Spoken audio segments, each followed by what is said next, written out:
Salut les gars et les filles de monchar.com. Voici mon réacteur.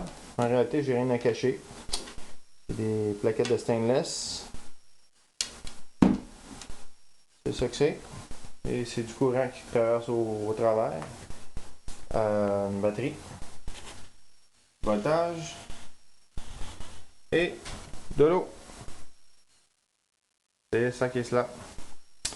Fait que ce qu'on va faire, c'est qu'on va prendre mon réacteur. Et une seconde, je vais prendre mes deux mains. Je ne vais pas mouiller les mains. Mettre ça jusqu'au fond, doucement. Bon. Fait que c'est ça. Et les deux fils qui sortent. Et c'est ça. Bon. Je vais montrer mon voltage. Je vais le déconnecter de mon multimètre. 2 petites secondes. Je vais peut-être juste essayer de voir ça même. Peut-être vous allez voir. Oh, peut-être pas. J'essaie juste de l'accrocher ensemble. Un petit peu handicapé des deux mains. On va juste l'attacher, vite. En réalité, rien à cacher là. Fait que ça, le live, on est en train de le faire là. Bon, un est attaché. On va juste l'approcher de ma batterie. Et j'ai l'autre ici dans les mains. C'est ça. Vous voyez dans le fond mon réacteur au fond. Et là, on touche ensemble. Donc, ça comme ça sert à une switch. Oh, vous voyez un petit peu de feu.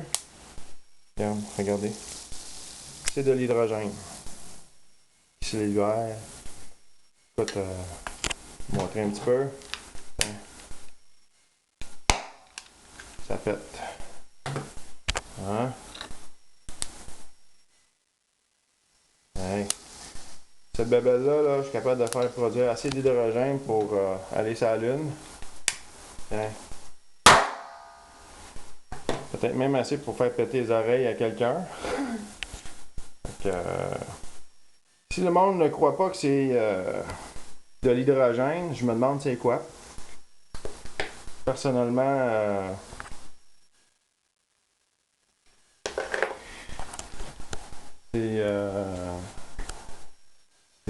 en tout cas, c'est de l'eau, de l'électricité.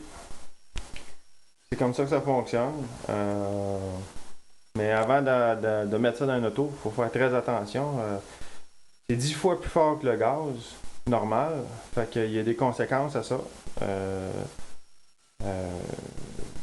Faut avoir étudié un petit peu puis faire beaucoup de recherches en fait juste pour essayer d'installer ceci dans le véhicule. Il ne s'agit pas juste de mettre un couvert dessus puis de le faire aspirer atmosphériquement par le véhicule parce que on va voir du monde à l'hôpital ou peut-être probablement même suppositoire. Fait que il y a quand même des dangers. J'aime le danger, le risque, mais j'aime m'informer aussi bien avant. Fait que c'est comme dans le temps, on disait que le voltage puis le voltage alternatif et le voltage courant direct, DC ou AV qu'on appelle. Il disait un était beaucoup plus dangereux que l'autre.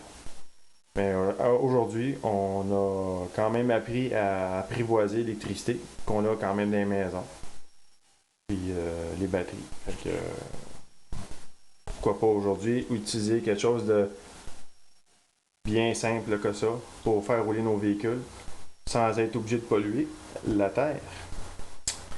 Puis en même temps, au bout de l'exhaust, ça sort en steam, puis c'est de l'eau beaucoup plus propre que si on aurait filtré. Fait qu'en roulant à l'hydrogène, on pourrait même améliorer la planète et réduire aussi les taux de carbone monoxyde. C'est mon but. Je suis peut-être un petit peu écolo, grano et tout ça, mais c'est ça qui arrive que la vie nous fait changer. J'ai des enfants et j'aimerais leur donner un meilleur avenir. Pas vous. Merci de regarder mon petit film. Puis, si vous avez des questions, des petites choses comme ça à ce sujet de l'hydrogène, faites-moi un petit message soit sur Yahoo, pas Yahoo, mais sur monchar.com ou sur YouTube. Ciao!